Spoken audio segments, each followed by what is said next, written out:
Olá, meu querido aluno da Rede Pública de Ensino do Estado do Paraná, tudo bem? Você que está em casa nos assistindo, meu querido aluno, minha querida aluna, nós estamos aqui hoje em mais uma aulinha de filosofia. Hoje com uma temática um pouquinho diferente, nós vamos tratar hoje, iniciar nessa aula, nós reservamos algumas aulinhas aí para a gente trabalhar um pouquinho a questão dos temas do vestibular. Na aula passada, nós já havíamos lançado essa ideia, que nós iríamos começar a trabalhar um pouquinho os temas do vestibular e do Enem, e nessa aula nós vamos ver um pouquinho aí sobre a questão do edital do vestibular da Federal em 2020, vamos ver aí as relações das obras e vamos começar a entrar um pouquinho aí no contexto da temática da aula, tá? Então acompanha na tela aqui. Qual que é o nosso objetivo hoje? Nesta aula a gente vai tentar entender um pouquinho sobre o contexto do pensamento platônico, que é uma das obras, as principais ideias e o significado das principais expressões na teoria de Platão. Então você que está em casa nos assistindo vai poder observar nessa aula um pouquinho desse panorama, um pouco mais geral do vestibular da Federal, e ao decorrer da aula a gente vai afunilando aí um pouquinho mais esse processo e especificar um pouco mais a abordagem da aula, ok? Então vamos lá. Pessoas, olha só, eu listei aqui, vocês vão observar agora aqui nos próximos slides, eu vou mostrar para vocês quais são as 5 obras que serão abordadas no vestibular da UFPR em 2020, tá? A listagem completa dessa relação você encontra no site, tá? Mas eu já coloquei ela aqui para vocês e a gente vai ter um panorama aqui. Então acompanha, são 5 obras. A primeira obra é um texto da Hannah Arendt, A Condição Humana, tá? Só que observe, quando você for lá buscar essa informação no edital, observe que no edital ele já está explicando ali qual é o trecho do texto, não é o texto todo, não é a obra toda, é só o capítulo 2, 4, 5 e 6, tá? Então a referência está certinho aqui, depois você pode dar uma olhadinha no slide e também lá no edital que está disponível no site da própria Federal. A segunda obra da primeira fase é um texto do Heráclito de Éfaso, tá? Então também não é a obra toda, é só alguns fragmentos que está especificado ali no edital. Às vezes o aluno olha lá e fala, nossa, mas eu vou ter que ler 5 livros. Não é a obra integral, são apenas alguns trechos, tá? A terceira obra é a obra do Locke, lá Ensaio acerca do entendimento humano. Também no edital já está especificado ali quais são os fragmentos, tá? O quarto texto ali é um texto do Maquiavel, discurso sobre a primeira década de Tito Livio, ok? A quinta obra, que vai ser o objeto que a gente vai começar a aprofundar a partir dessa aula, é o texto do Platão, tá? Então ali é um trecho do fragmento ali, o diálogo de Hípias Maior, tá? Que esse será essa será a primeira obra que a gente vai abordar a partir dessa aula, tá? Então, olha só, pessoas, prestem atenção aqui. Olha na telona agora aqui. O que é importante a partir...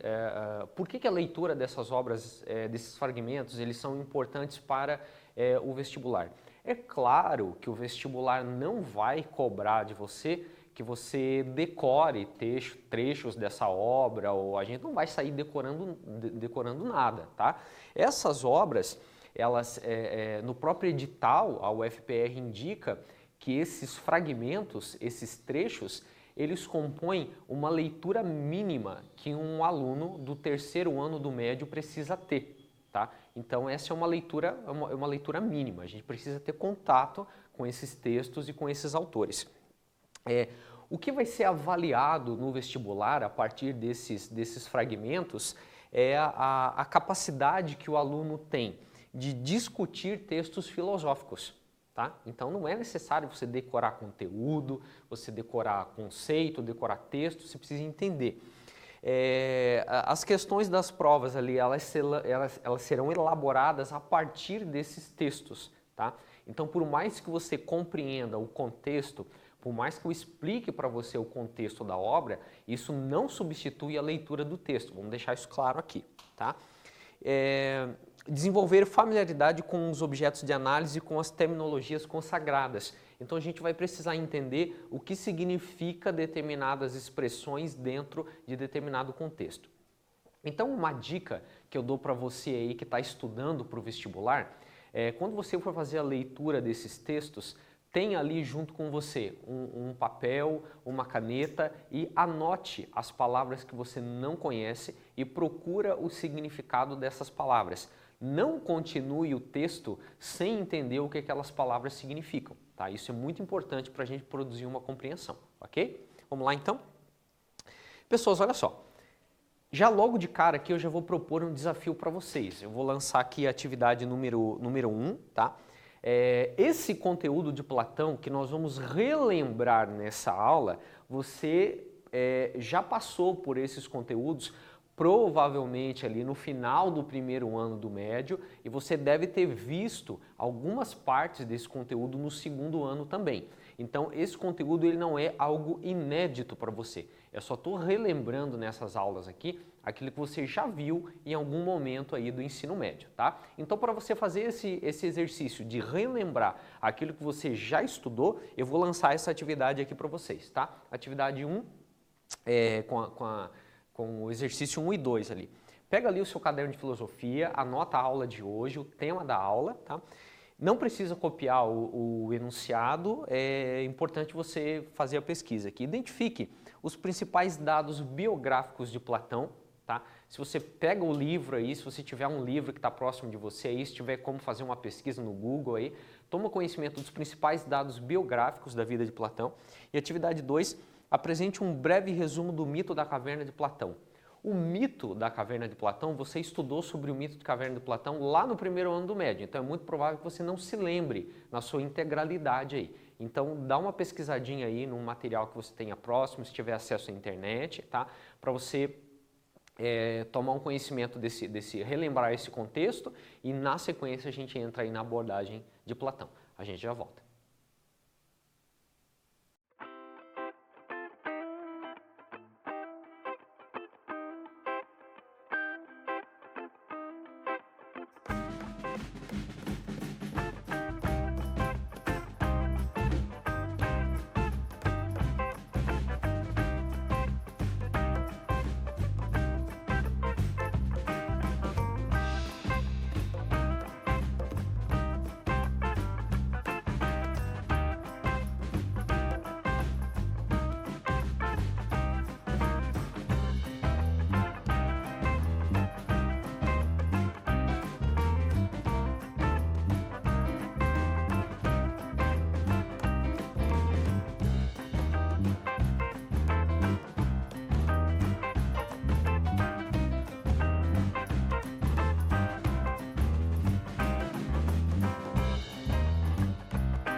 Muito bem, pessoas, olha só. Agora que você já fez essa pesquisa inicial e que você já relembrou algumas coisas aí que você já estudou e só não lembrava, ao decorrer agora da abordagem do conteúdo, eu vou automaticamente esclarecendo esses dois pontos aí que você acabou de lembrar, tá? Então, fique atento aí que a gente vai fazer uma autocorreção à medida que eu for fazendo a abordagem dessas duas questões que a gente vai começar a desenvolver agora, tá? Então, você está vendo na tela aqui essa imagem desses três filósofos aqui que você já conhece. Você está vendo aqui Platão, Sócrates e Aristóteles. Você vai lembrar que lá no primeiro ano, esses três autores, eles compõem aquilo que nós chamamos de pensamento clássico grego, tá? Então, o pensamento clássico grego é a abordagem desses três autores. Não é possível falar em filosofia clássica sem mencionar Platão, Sócrates e Aristóteles, ok? Vamos lá então, vamos na continuidade? Então olha só, você talvez nessa pesquisa que você iniciou aí, que você fez anteriormente, você acabou de descobrir que na verdade Platão não é o nome desse autor. O nome do Platão na verdade é Aristóteles. Platão é apenas um apelido, né? Então os dados biográficos que você deve ter localizado aí são similares a esse que está aparecendo na tela agora. Platão, né, um filósofo aí que nasceu em Atenas, morreu em 347 a.C.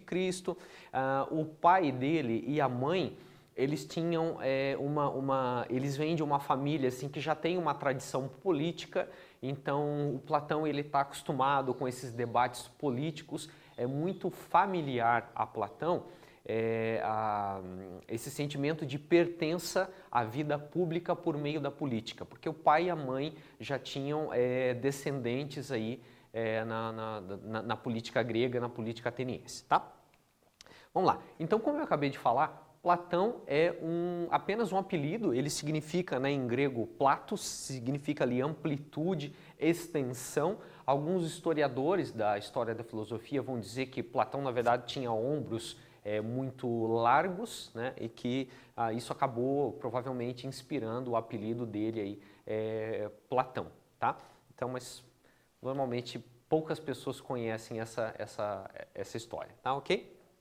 Uma outra informação importante que você verificou aí sobre a vida de Platão é que ele foi um dos principais, um dos alunos mais notáveis de Sócrates, o grande sábio da Grécia, e ele também foi professor de Aristóteles, tá? Então esses três têm esse vínculo acadêmico. Platão como aluno de Sócrates e Platão como professor de Aristóteles, tá? São uma pequena curiosidade também. Platão não inicia a trajetória na filosofia como aluno de Sócrates. Ele passou antes por dois mestres. Platão foi aluno de Crátilo e também foi aluno de Heráclito. E Sócrates, na verdade, foi o terceiro professor de Platão. Tá? Então, algumas pessoas pensam que ele já começou a trajetória na filosofia como aluno de Sócrates, mas na verdade não foi bem assim, ok? Vamos lá então. Eu falei para vocês que o Platão ele tem uma familiaridade com a questão política ateniense, embora a questão política ateniense tenha causado a Platão uma grande decepção. Assim que a democracia é instalada em Atenas, Sócrates ele passa por um processo ele é acusado de corromper a juventude, de não honrar aos deuses, né? Enfim, isso está registrado numa obra, Apologia de Sócrates, que inclusive foi um dos objetos, aí, foi um dos temas do vestibular do ano passado, se não me falha a memória, tá? Acontece que Platão acaba testemunhando em Atenas o processo de acusação, julgamento e condenação de Sócrates à morte. E Sócrates, na democracia, né, na implantação da democracia ateniense, é condenado à morte. Isso tem um profundo impacto na concepção platônica de política, tá? Platão é um filósofo que não defende o regime democrático. Pode parecer surpreendente, né? Mas de fato essa é uma característica do pensamento platônico. Na opinião de Platão, a democracia não é o melhor sistema para se viver. E ele tem uma razão emocional muito forte para isso, porque o regime democrático condenou Sócrates à morte, tá? Então Platão ele tem Ele defende, inclusive, imagine, por exemplo, que, é claro que ele não dá esse exemplo, né? Isso eu estou inventando aqui para explicar para você, mas imagine, por exemplo, que você vai fazer uma viagem de avião, tá? Aí você está dentro do avião, lá esperando, né, o avião decolar. Aí depois que você está lá dentro do avião, começa a rolar uma votação lá para ver quem é que vai pilotar. Isso é democrático? É extremamente democrático, mas é seguro? Não. Então, Platão ele não defende a democracia por considerar que a democracia permite que pessoas não capacitadas assumam o poder político, tá?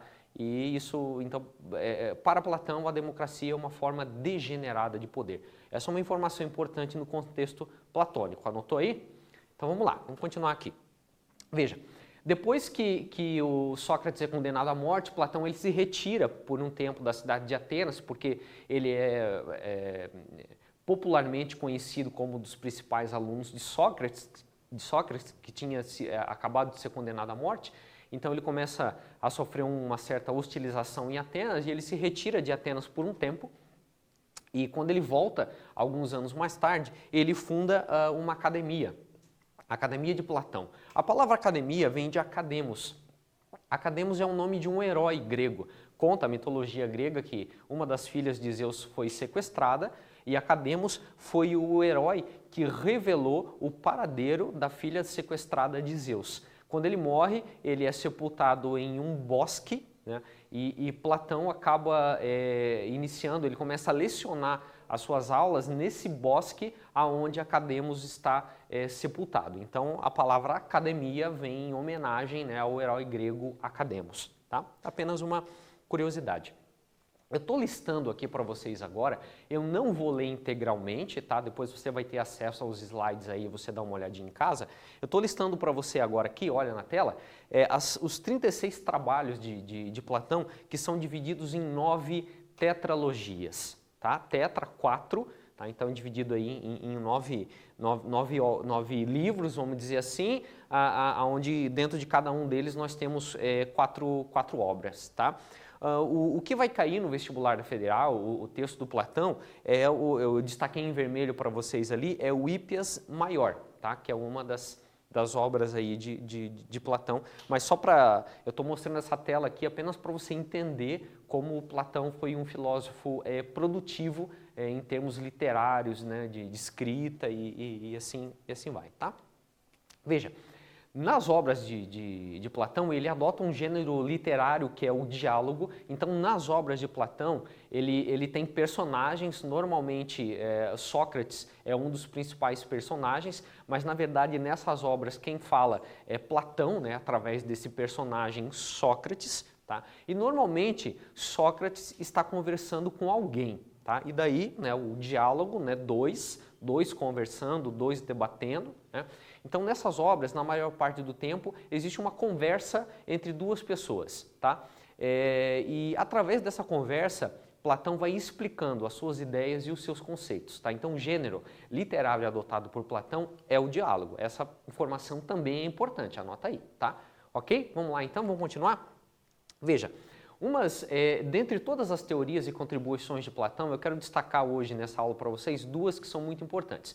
A teoria das ideias e o mito da caverna, que a gente vai trabalhar na sequência aqui, tá? Na teoria das ideias, Platão divide a compreensão da realidade a partir de 2 mundos, tá? Você já estudou isso lá no primeiro ano, tá? Então, ele entende que existe um mundo material, que é esse mundo da matéria, das coisas que nós podemos ver, sentir e tocar, o mundo dos sentidos, que é percebido pelos sentidos, e ele defende também que existe um mundo inteligível, que é aquele mundo das ideias essenciais, né, das ideias perfeitas, imutáveis e infinita. Se você perguntar para Platão, quem nasceu primeiro, o ovo ou a galinha? Provavelmente Platão vai responder, quem nasceu primeiro foi a ideia de ovo, quem nasceu primeiro foi a ideia de galinha. Tá? Então, na filosofia platônica, existem esses 2 mundos, o mundo da matéria e o mundo das ideias. E o mundo das ideias é onde todas as ideias habitam, né? E nós podemos acessar essas ideias através da capacidade de abstração, que é a filosofia. Esse é um ponto importante da filosofia de Platão, tá? Olha na tela agora aqui. Imagine, por exemplo, que nós temos várias formas de gato. Você vai ter gato branco, gato preto, gato maior, gato menor, né? No entanto, segundo Platão, a manifestação dessas diferentes formas de gato é uma ideia imperfeita de gato. A verdadeira ideia, que é a ideia essencial, é uma forma pura, que reside no mundo das ideias. E quando ela se manifesta no mundo material, ela se manifesta de uma forma imperfeita, diversa, né, e talvez até mal acabada, tá? Então, essa é uma informação muito importante para a gente compreender esse contexto de Platão, ok? Então, a partir de agora, nós vamos aprender um pouquinho sobre o famoso mito da caverna de Platão. Nós vamos relembrar, na verdade, porque você já viu isso lá no primeiro ano. O mito da caverna de Platão, ele pode ser encontrado lá na obra A República, no livro 7º, tá? Essa imagem, eu vou pedir para colocar a telona para vocês aqui. Vocês agora vão ver na telinha de vocês aí só essa imagem agora aqui, tá? Essa imagem que vocês estão vendo agora aí é uma imagem muito comum, vocês já estão cansados de ver essas imagens aí nos livros de filosofia, é a famosa representação do mundo da caverna, que Platão explica lá no livro 7º de A República. Observe que no mito da caverna tem um grupo de indivíduos que eu circulei em vermelho, que está acorrentado no fundo da caverna, virado para o fundo da caverna. Esses indivíduos eles estão observando ali as projeções, as sombras na parede, né? Essas sombras elas são projetadas por objetos que estão sendo aí iluminados por um fogo, né? E que acaba projetando lá a sombra no fundo da caverna. Um desses indivíduos que estava acorrentado aqui no fundo, ele consegue então se libertar dessas correntes e ele sai da caverna. Ao sair da caverna, ele descobre que existe uma outra realidade lá fora. Então, essa é uma analogia de Platão para dizer que essas sombras que nós acreditamos ser a realidade, nada mais é do que uma projeção imperfeita da verdadeira realidade, né? Você já estudou isso lá no primeiro ano do médio, tá? Então, muito bem, volta para mim agora aqui. Olha só, pessoas, então a partir de agora você vai fazer um exercício de hermenêutica, uma palavra nova que você vai aprender hoje aí. Então, o que é hermenêutica? A hermenêutica é a arte da interpretação. Para a gente produzir uma interpretação que é muito importante para o vestibular, você precisa aí de 3 coisas.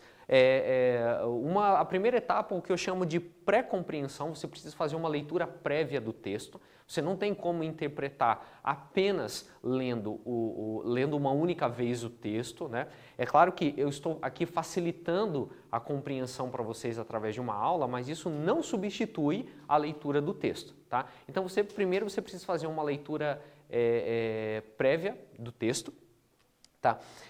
Depois a compreensão. Você precisa entender, muitos alunos têm dificuldade de produzir uma interpretação porque eles não conhecem o significado de algumas palavras. Então você precisa observar no texto quais são as palavras que você não conhece e buscar o significado delas. Então cria um bloquinho de notas aí e aí você vai anotar as palavras que você não conhece e que você acabou de descobrir o significado. E depois você vai fazer novamente uma leitura do texto aplicando os significados que você acabou de descobrir e não sabia. Tá? Depois disso, você vai ter condições de produzir uma interpretação. O que é a interpretação? É você juntar o contexto daquilo que está acontecendo com o significado das palavras que você agora já conhece. Tá? Então, o nome desse exercício, dessa arte de interpretação, a gente chama de hermenêutica no vocabulário filosófico. Ok? Uma coisa nova aí que você aprendeu. Tá?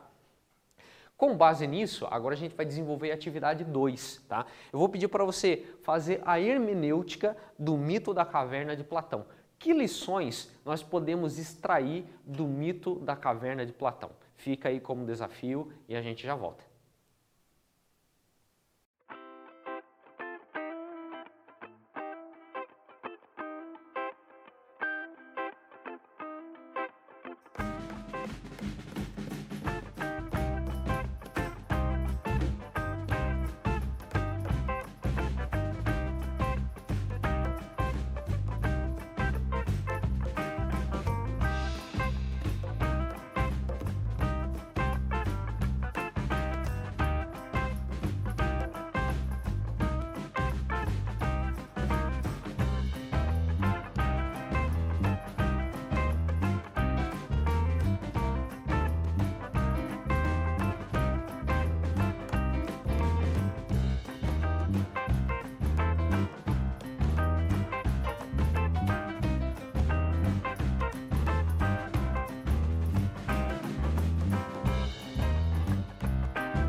Muito bem, agora que você já aprendeu o que é hermenêutica, você acabou agora de exercitar esse novo conhecimento, você aprendeu uma palavra nova, um novo significado, agora você vai exercitar então a arte da interpretação, tá? As próximas telas que eu vou mostrar agora, elas podem servir aí para você fazer uma autocorreção dessa atividade e verificar como você saiu nessa arte da interpretação que nós estamos chamando de hermenêutica. Vamos lá?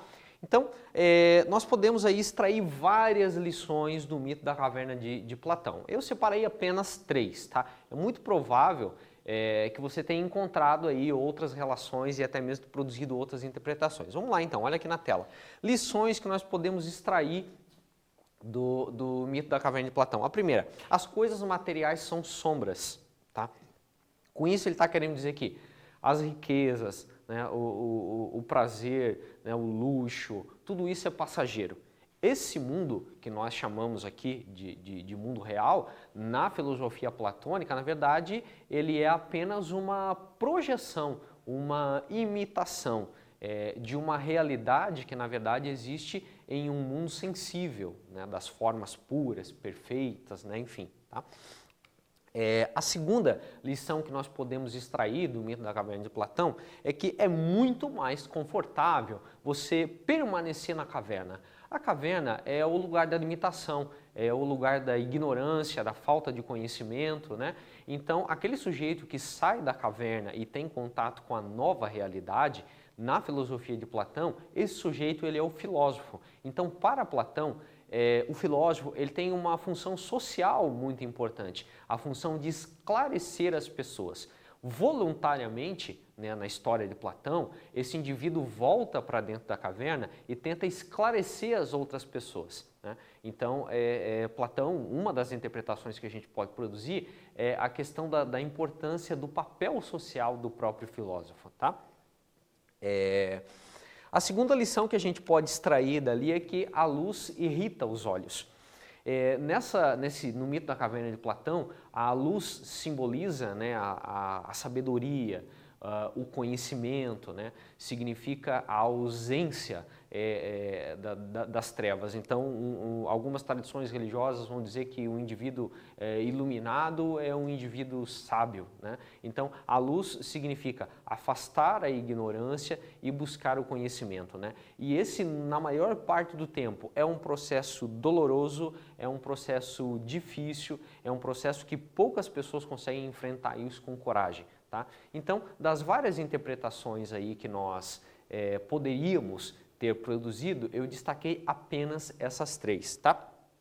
Pessoas, olha só, resumindo, o que precisa ficar dessa aula? Dessa aula nós coletamos ali as principais informações biográficas da vida de Platão, nós exploramos o contexto da sua filosofia e nós relembramos a teoria das ideias de Platão e nós relembramos o mito da caverna. Essas informações serão essenciais para a próxima aula, onde a gente vai entrar no texto de Platão da Federal, tá? Então, até a próxima aula e obrigado por você ter ficado com a gente. Até logo.